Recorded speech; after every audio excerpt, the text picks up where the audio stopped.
practitioner. She's a pharmacist. And if we work together, that's called an interdisciplinary team.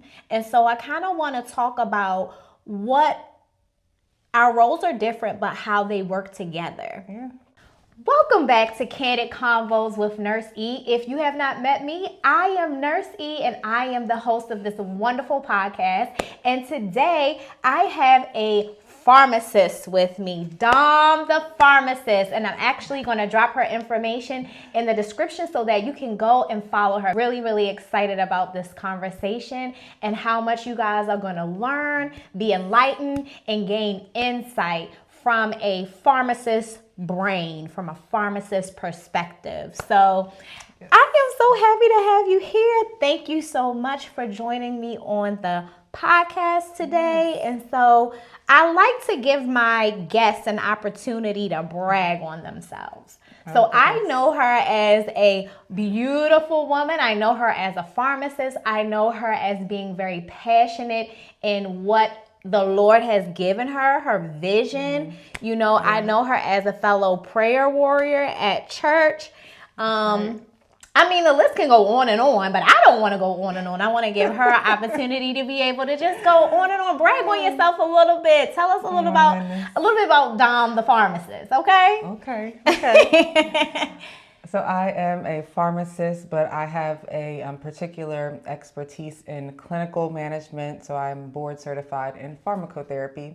And essentially what that means is that I'm a bit more of a nerd and I want to know a little bit more about how medications work, how they react with your body, how your body reacts to them, how we have to adjust them based on your kidney function, your liver function, what we need to be thinking about with side effects, how all your conditions will interfere with each other and how all your medications may interact with each other. And I also am trained to read and interpret labs and also help give recommendations when it comes to adjusting medication doses. So, I mean, we would want all our pharmacists to be a nerd and do that, right? Technically, we all have that groundwork, that framework to be able to do so. But when you want to take it to the next level and say that you are an expert in these things, we go ahead and get board certified. Yeah. So you get a blue check beside your name. I do. She gets the blue check, you guys. A little verified, yes. Yes. So let's go ahead on and just hop right in. I have lots of questions, and I'm pretty sure that my viewers and listeners will have questions as well, especially if they take any type of medication or supplements. If you guys have a question, drop it in the comments and we will get back to you as soon as possible with the answer that you are looking for. Okay? So let's just kind of start out. I'm a nurse practitioner. She's a pharmacist. And if we work together, that's called an interdisciplinary team. And so I kind of want to talk about what our roles are different, but how they work together. And what's been your experience with working with other healthcare providers as a pharmacist? So here's my first question. What are some of the most common medication errors or misconceptions you see, and how can a nurse practitioner and pharmacist work together to prevent them? Is that a loaded question? It is. That's very loaded. Okay. It is. So just pick a part of it. So, okay. Do you see medication errors on our end or misconceptions on our end that makes your job harder? So if I write a prescription for a patient and they take it to a place where you work and you fill medications and it's not filled out properly by me, what have you seen that before? Have you experienced that before? And what advice would you give so that it doesn't happen again? Where the provider did not write the prescription correctly? Yes. Or do we always do it right? Well, nobody does everything right. Even the pharmacists mess up here and there. But I would say the biggest thing that I tend to catch when it comes to providers is a lot of times they're not thinking big picture when it comes to the medication they're selecting. Okay. So what is most acute, what is most urgent in that moment is what is written. Could be, for example, diabetes, right? We want to make sure that we are treating your diabetes, and let's say we're having nerve pain related to our diabetes. So there are certain medications that actually treat diabetic nerve pain specifically, but they also treat other health conditions like anxiety, depression. Yes. And we can see these agents being chosen to treat that diabetic neuropathy, that nerve pain. Yeah. But then they're not noticing that they already have another medication in that same drug family that's already treating a mental health issue. That can interact with the drug that is used for the diabetic and nerve pain. Now we have duplicate therapy or polypharmacy, which can increase the risk of someone's side effects or adverse effects. Right. And then I have to send a message to the doctor saying, hey, can we tweak this one? Or if you do prefer this one, we need to reach out to the original prescriber and let them know that maybe we can stay on this one because it treats more than maybe 2 to 3 things that are going on versus having 2 that overlap. Yeah. And how receptive are we when you...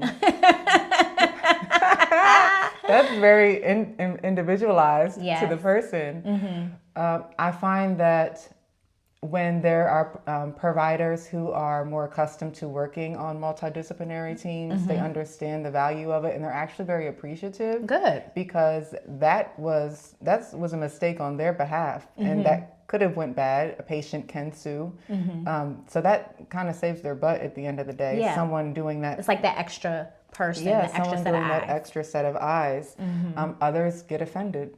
Yeah. Why are you reaching out to me? Yeah. I'm a doctor. Like, what do you have to say? Well, I'm a doctor too. Hold on now. Hold on. Oh no. But I'm a doctor of pharmacy. So it's Yeah. like, oh, I understand and I respect what you do and all the experience that you have. But we have this particular training in medications. So we go deeper. Yes.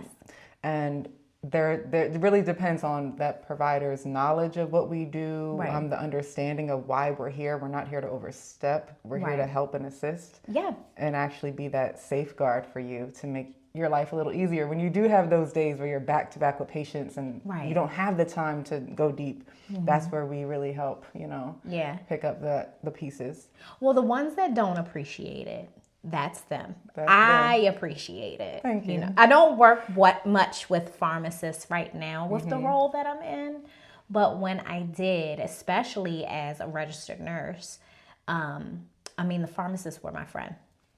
I was always calling, always asking questions, because we're the extra set of eyes from when the doctor writes an order. If the patient's already on this or if it interacts with an allergy or something like that, like we were those eyes. And so, I really enjoyed working with pharmacists at that time. So thank you for that. So my second question is, with the rise of telehealth and online pharmacies, how has the pharmacist's role evolved? And what should nurse practitioners know about prescribing medications in the new landscapes? That's a good question. I actually am a remote pharmacist right now in my role. So everything I do is 100% online. And when I'm communicating with providers, that's through the electronic health record messaging system or picking up the phone and calling. And when I'm talking to patients, I'm on the phone with them. I don't get to see them face to face anymore, unfortunately, but I get to hear their voice and I still get to get things across that way. I would say that I think it increases access to care. Oh, okay. That's a good thing. Yeah, I really do think it increases access to care. So I do multiple types of things. So I'm looking at adherence. Because of technology, we can track how on time that patient is on their refills. Okay. Which is something that you guys might not have information to. You're asking the patient if they're taking their medication, and they're saying, They're saying yeah. And they are, but just maybe not the way that we want them to do it. Yeah. It's a mixture of both. Yeah. Sometimes they're not really familiar and they will just say yes because I found that they don't like to really admit or be vulnerable enough to say, like, I am not familiar with my medications. And they also think that if I just say yes, I can just get through this encounter faster and just go on about my day. Right. So we can see their refill patterns, how often they're filling things, and then we can let you guys know, hey, they haven't picked up this medication in 2 months. Oh, wow. And you just had a follow-up appointment with them, and your note says that they're still taking it. Right. How can we go forward with this? So that's another way that we're a safeguard.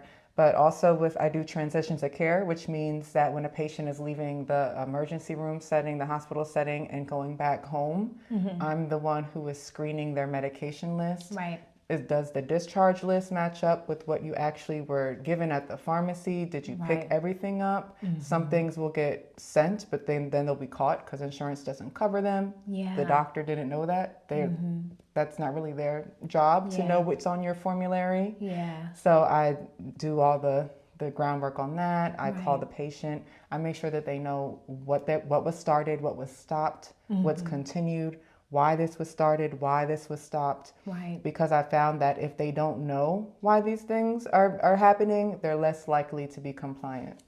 Right, because they don't have a clear understanding of the who, what, when, where, and why. Yes. Yeah. So that technology, I have access to this database that tells us when someone's in the hospital, what labs were drawn, what those results were, what medications were started, and their discharge summaries. So the rise of telehealth with pharmacists and pharmacies has, from your explanation, seemed to be a really good thing that has been implemented because it gives you more access to what's going on with the patient. Oh yeah. But what about the component of them ordering drugs from an online pharmacist, or do you see that?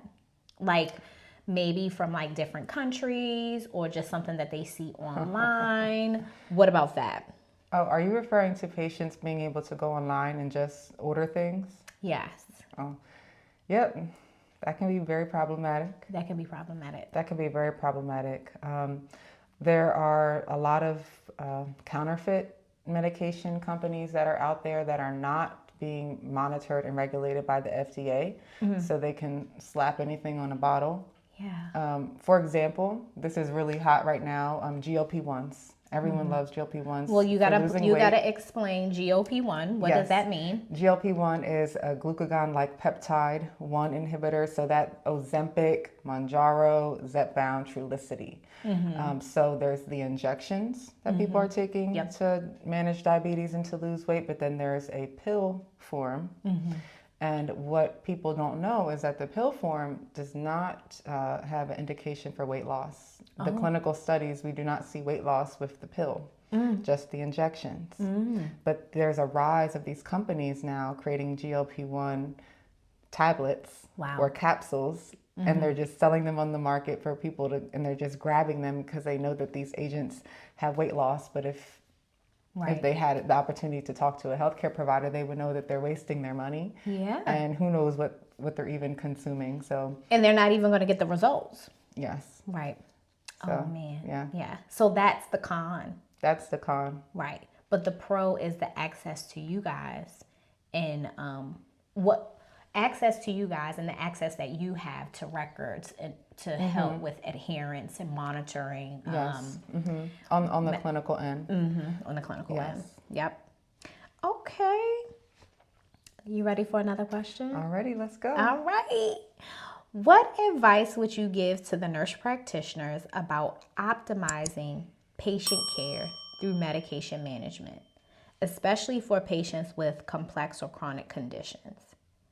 So what advice would you give me about optimizing care through medication management? I think you kind of touched on it with the overlapping medications, so I don't know if that's still the answer or if there is anything else. That still would be the answer, is to do a big picture look back. Am I starting something here that could overlap with what's already being taken, or can we deprescribe, which we don't see being done enough, No. We started this medication for a reason, but maybe the season is over and we need to reevaluate. Do we still need this on board? Especially if they've been on it, they might have started it when they were in their 40s, now they're 70, and their risk on this medication is now completely different. Yeah, your face is giving. It's giving what?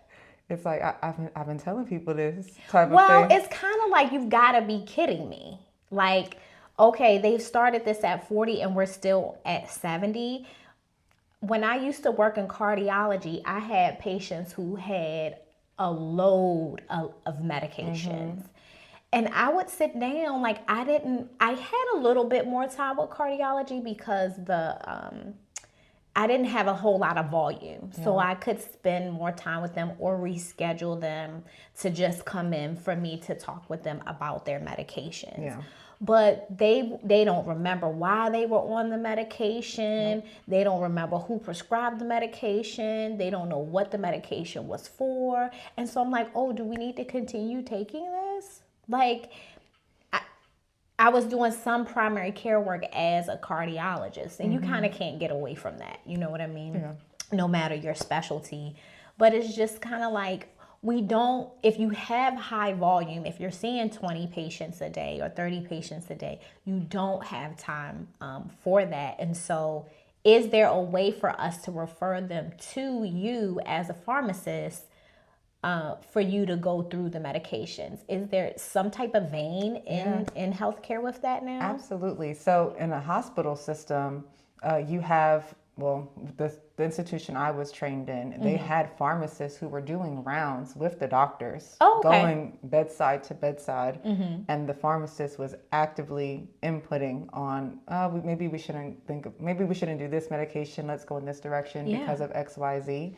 So it's kind of happening, like you're kind of cleaning up as you go when you have a pharmacist going in that direction. Alongside. A great way, which is also something that I do, to have a pharmacy go through and see if everything is still appropriate, is called a comprehensive medication review. So we call them CMRs. How often do you do those? Oh, I do them just about every day. Okay. Yeah. It depends on the entity that you work for. Some pharmacists, they have agencies where they're just looking for pharmacists willing to contact patients on their radar and just reach out and call when they qualify. For us, they qualify if they have certain high-risk conditions, especially multiple. If they're on certain medications that are known to be high risk, especially multiple, and they will be flagged for needing a review. So you could recommend them to a pharmacist that is in that entity that is willing, or there's already a system in place for that. But we do have, with Medicare specifically, Medicare generates a list every year of who meets eligibility based on what they have, what they're taking, and pharmacists are calling them once a year. It's a free service, and we do a comprehensive medication review with them. So that's what I do a large bulk of my day. Yeah. Oh, that's time consuming. Yeah. We get about an hour to do everything, talk to the patient, put in our notes. That's usually how much time we get per patient. So yeah. So it seems as though the questions that I've had for the providers, you've answered, and I really, really appreciate that. I want to now transition more to my viewers, my patients, my listeners, because we can sit and chat about stuff in between the interdisciplinary team for a while, but I want to help them. And I know that there are a number of you guys that are on some type of medication and or supplement. You may be on multiple medications and multiple supplements. And so we're going to kind of talk to you specifically about that. And if you are, drop it in the comments. Hey, I'm on one medication, or I'm on two, I'm on three, however many you're on, so that we can know how we can help you specifically. So I don't know if you can answer this or not, but I'm still gonna ask. Okay. Are patients really okay with being on 4 and 5 different medications? That depends on the patient. Okay. So you have... Well, give me the majority. Is it the majority or the minority? I would say, keep in mind, my two patient demographics right now are Medicaid and Medicare. Okay. So Medicare being 65 and older, so they're classified as geriatric, which means they're automatically prone to a lot more complications, and their bodies are changing and they're more sensitive to medications. Yeah. Medicaid are those who tend to be in the lower income bracket, and they need additional financial help with their medical services. So I am dealing with people who might be not just unable to afford medications, but when we think about socioeconomic disparities across the board, we're also thinking about access to food. We're also thinking about what tends to be in those neighborhoods. Yeah. A lot of liquor stores on every corner. All the corner stores. A lot of McDonald's on every corner. You know, it's not the optimal food choices. Access for a healthy lifestyle. They call it a food desert. Yes. Yes.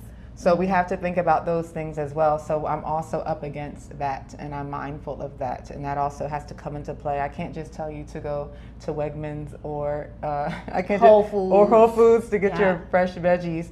I might have to tell you to rinse your canned vegetables 3-4 times to get all that sodium off, all that salt off. That might be the way that I have to approach that conversation, because I have to understand who I'm talking to and what those barriers are. Yeah. So with you dealing with those two demographics, let's go with Medicare. Yeah. Okay. Are they okay with being on multiple medications? Like, what is their mindset with being on multiple medications? Yeah, so, and I'm glad you said that, because it does vary per those two buckets. Yeah. Medicare, because they are 65 years and older, and they are probably used to, at this point, having multiple chronic conditions. Yeah. Diabetes, heart failure, atrial fibrillation, hypertension, a lot of these, asthma, COPD, they are pretty accustomed to being on at least 5 medications. Yeah. That's what we consider polypharmacy, 5 medications or more. And that automatically puts you at risk. And so there's also data to support that each additional medication that you tack on increases your risk of adverse drug effect by 10%, 7 to 10%. So for each drug? Yes. 7 to 10% for each drug? That we're just compounding onto the polypharmacy bucket. Yes. So there's patients who are accustomed that this has been my life for a while. I just take my medications so that I can live as long as I can, and I just want to do what my doctor says at this point.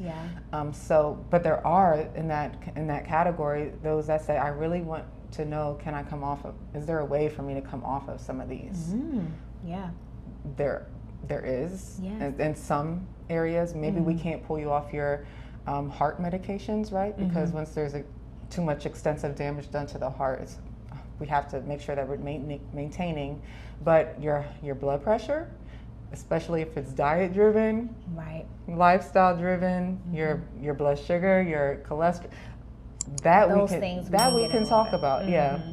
Now, she and I differ with how we would approach those chronic diseases, and we're not going to get into that today. But I do agree with you on, we can manage cholesterol, we can manage insulin resistance and diabetes, and we can manage obesity, those different types of things. Those chronic conditions that put you on multiple medications, if we get those things under control, you can come off of those medications, because I won't go into it. But it's a process, and they have to be willing.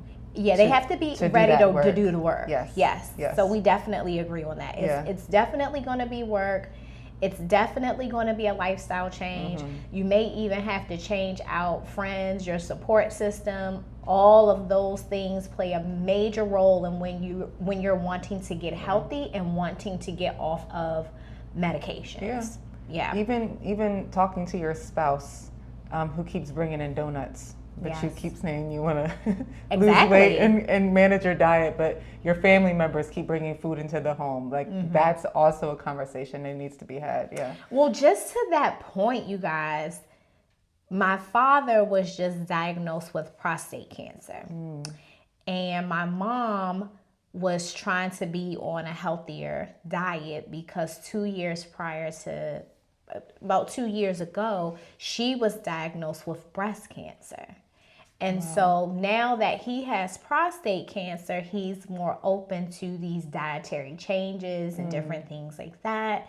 And so she's really happy because, he's not bringing home foods that they really shouldn't be eating, and vice versa. Yeah. It's sad that this situation had to happen for it to occur, and that's why we're trying to educate you guys now on getting on the bandwagon of eating properly and exercises and getting your sleep and decreasing your stress, because we don't want to get comments where, I have cancer now. What can I do? There are things that you can do, but if we can prevent the inflammation and the constant irritation and get you the right foods, even on a budget, you definitely can avoid developing cancer, where it's something that forces you to have to do something differently as opposed to you having a choice in it right now. It's better to be proactive than reactive. Yeah, Absolutely. And I'm definitely proactive, and it sounds like you're proactive. I'm all about proactive. Yeah. So my other question that I want to ask about with patients, we talked about the polypharmacy, taking 5 or more drugs. The big thing is fentanyl, pain medication, Narcan. Do you have a large population where you're working with those type of patients? And then how are they responding to pharm therapy?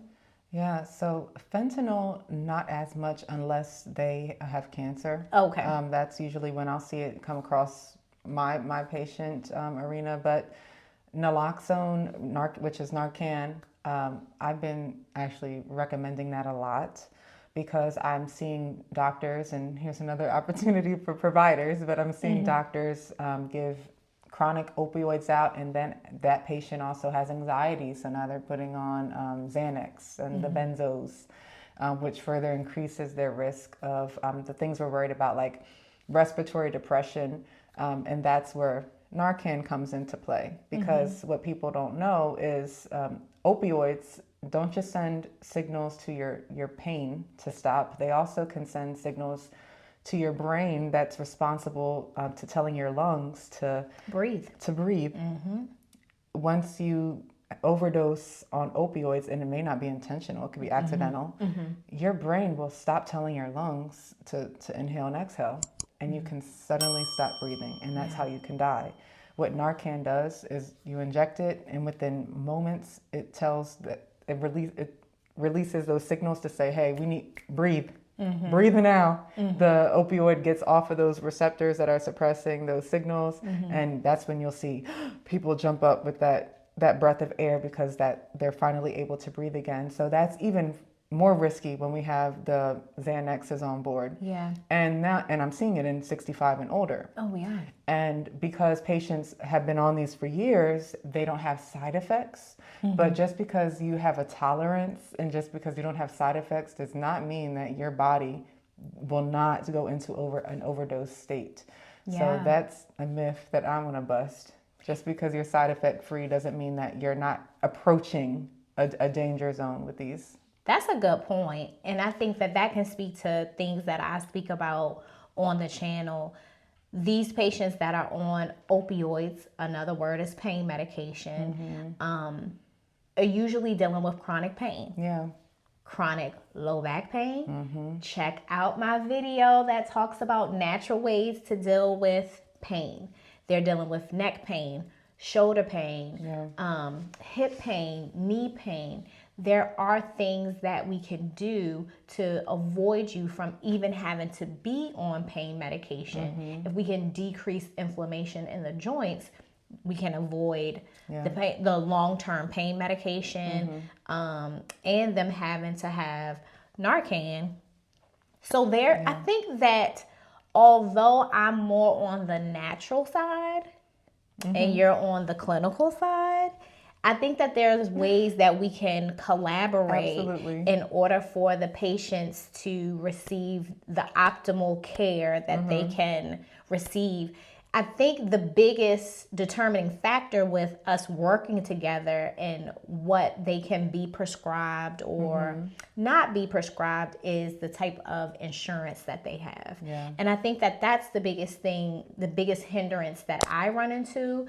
I want to work with patients, but with certain insurance companies, they tie my hands with how I can treat them, you know? And so patients want to use their insurance, which they should be able to use their insurance, but you also want to give them things that allow them within that realm to be safe. Yeah. Does that make sense what I'm saying? Oh, it absolutely makes sense. Yeah. I want to put out a disclaimer. I'm a pharmacist, but I really try to step in with the clinical pharma side of things when now we're here. So now let's talk about what we need to do about it. But I'd rather you not get there in the first place. A lot of the times I'm telling my diabetes patients, talk to your doctor and see if you can get a dietitian. Right. If your insurance, if they can submit a consult for a dietitian. Yeah. Talk to your doctor for those with pain. Talk to your doctor to see if you can get a cognitive behavioral therapist or someone who does a lot of work with understanding that a lot of your pain may be mentally driven. Like it can be emotionally driven. And if we can treat depression, if we can treat anxiety. It could be underlying grief. It could be loss. It could be anger. And so if they're talking to a cognitive behavioral therapist, they can kind of find ways in which to deal with that deep breathing techniques, massages, acupuncture, just getting outside, you guys. Get outside in the sun. And physical therapy is so good for pain, so good for chronic pain. Yes. And we could probably pull opioids off, taper them down if we had more companies willing to pay for these things. But at the end of the day, I'm going to keep it real too, right? At the end of the day, the healthcare field is a business. Pharmaceutical companies can't make money if people are not sick. Yeah. Hospitals don't make money if people are not sick. Yeah. So I understand both sides. Girl, you need to come over to the other side. I feel like I'm kind of there though. Yes, but you got to take one more step. We'll talk about that off camera. All right, off camera. Off camera. But I just want to thank you so much for coming in and educating the patients about what a pharmacist does, how they can help you. This Dom, the pharmacist specifically, looks at you from what I can hear as a whole person. You know, what type of foods can you afford? Where do you live? The environment that you're in, your family, how they can support you. Are you picking up your medications? When you pick them up, are you taking the medications? Are you on 5 of the same medications that we can take you off of? She's looking at you in a whole new way that you're likely not used to being looked at, you know, by your provider. So I really, really appreciate how you approach your patients and how you approach your work, because that's what the people need. And so thank you so much. I'm happy to share. And can I share one thing with the patients? The viewers. The viewers, those who are watching, and this is whether you are being treated or your family member, your loved one is being treated. I really want to encourage you to be a little bit bolder and ask questions. I see a lot of times that in the healthcare industry, there's really kind of like a God complex when it comes to doctors, nurse practitioners, when they have that degree and that white coat, patients or people in general don't feel like they can challenge, don't feel like they can question why you're choosing this medication Right. from me, and going a little deeper into it. What are my other options? I'm not quite comfortable with this. And you have that right. This is your body. This is your life. You have every right to question why something is being started. Yeah. And I just want you to know, they are humans at the end of the day. They make mistakes. They make bad judgment calls here and there. We are all humans. So please advocate for you and the people you love. Yes. Ask questions. And if the doctor is short on time, go to the front desk and say, I have additional questions. I know the doctor has to see the next patient, but how can I follow up and get these questions answered? Yeah. There's nothing wrong with that. Yeah, I think that's a really, really good tip, you guys. When you're not comfortable with something, I know confrontation can be an angst, but it's good confrontation. It's not bad confrontation. Yeah. It's you trying to understand your health, you trying to understand your loved one's health. So I think that, as Dom the pharmacist said, that's really, really important. Yes. Yes. So thank you. No Thank you for problem. all the tips. Thank you for all the gems. I really hope that you guys have enjoyed this episode. And in every episode, you are fearfully and wonderfully made. Yes. You were made on purpose, for purpose. And I hope that this conversation has allowed you to see what you need to go and do next. Hey, we love you, and I will see you on the next episode.